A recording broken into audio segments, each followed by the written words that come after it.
ఈరోజు దాన్ని తీర్చిదిద్దాలి అని ఈరోజు మా ప్రభుత్వం నిర్ణయం తీసుకున్నది. ఒక్క 2-3 విషయాలు ఇక్కడ ఉన్న విద్యార్థులకు చెప్పదలుచుకున్నా. 100 సంవత్సరాల తర్వాత ఉస్మానియా యూనివర్సిటీ 100 ఏళ్ల చరిత్ర కలిగిన యూనివర్సిటీ. 100 ఏళ్లలో ఒక్క దళితుడు కూడా వైస్ ఛాన్సలర్ కాలే. ఈరోజు ఒక దళితుడిని ఈరోజు వైస్ ఛాన్సలర్గా మన ప్రభుత్వం నియమించింది.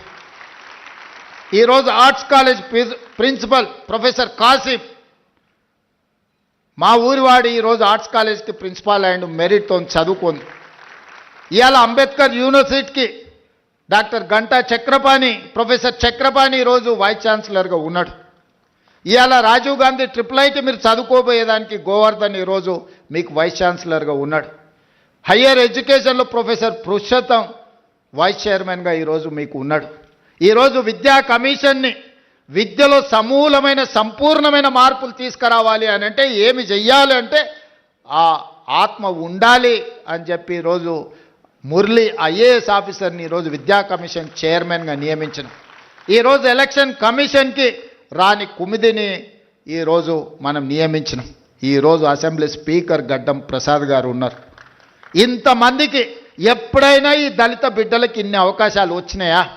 మీరు ఒక్కసారి ఆలోచన చేయండి. ఇవాళ ప్రజాప్రభుత్వం ఉన్నది కాబట్టి అసెంబ్లీ స్పీకర్ ఆయన ముఖ్యమంత్రిని చేస్తాను మోసం చేస్తే ఆయనను అధ్యక్ష అని పిలిచి మైక్ అడుక్కునే పరిస్థితి ఒక దళిత బిడ్డ చేతిలో పెట్టి నువ్వు ఆడ తప్పించుకున్నా ఈడ తప్పించుకోలేవు అని చెప్పి మా సోదరుడు గడ్డం ప్రసాద్ కుమార్ గారిని అసెంబ్లీ స్పీకర్గా ఈరోజు ఇందిరమ్మ రాజ్యంలో ప్రజాప్రభుత్వంలో మనం చేసినాం. ఆర్ట్స్ కాలేజ్ కానీ ఉస్మానియా యూనివర్సిటీకి కానీ లేకపోతే అంబేద్కర్ యూనివర్సిటీకి కానీ రాజీవ్ గాంధీ IIITకి కానీ హయ్యర్ ఎడ్యుకేషన్లో కానీ విద్యా కమిషన్లో కానీ ఎలక్షన్ కమిషన్లో ఇన్ని చైర్మన్ పదవులు. ఈరోజు ఈవెన్ లాలో కూడా పబ్లిక్ ప్రాసిక్యూటర్ నాగేశ్వరరావు గారిని దళితుడిని ఈరోజు పెట్టినాం. ఇప్పటివరకు స్వతంత్రం వచ్చినప్పటి నుంచి ఏ రోజు కూడా ఒక దళితుడికి అవకాశం రాలే. ఇన్ని ఎస్సీ కార్పొరేషన్ ప్రీతం సార్ అది. సో నేను అనేది ఏంటి అంటే ఇవన్నీ కూడా కులం ఒక్కదాంతోనే అవకాశాలు రాలే. వాళ్ళు చదువుకున్నారు కాబట్టి ఇవాళ అవకాశాలు వచ్చినాయి. ఇవాళ ఫైనాన్స్ను మేము తీర్చిదిద్దుతున్నాం అంటే సెంట్రల్ యూనివర్సిటీ స్టూడెంట్ ఈరోజు డిప్యూటీ సీఎంగా సెంట్రల్ యూనివర్సిటీలో చదువుకొని రాణించిన మల్లు బట్టి విక్రమార్క గారు ఈరోజు ఆర్థిక మంత్రిగా డిప్యూటీ సీఎంగా ఉన్నాడు కాబట్టి ఈ నిధులన్నిటిని కూడా ఒక సిస్టమేటిక్గా స్ట్రీమ్లైన్ చేసి మీ దగ్గరికి పంపిస్తున్నాం. దీనికంతా చదువే కారణం. దేశ భవిష్యత్తు తరగతి గదుల్లో ఉంది.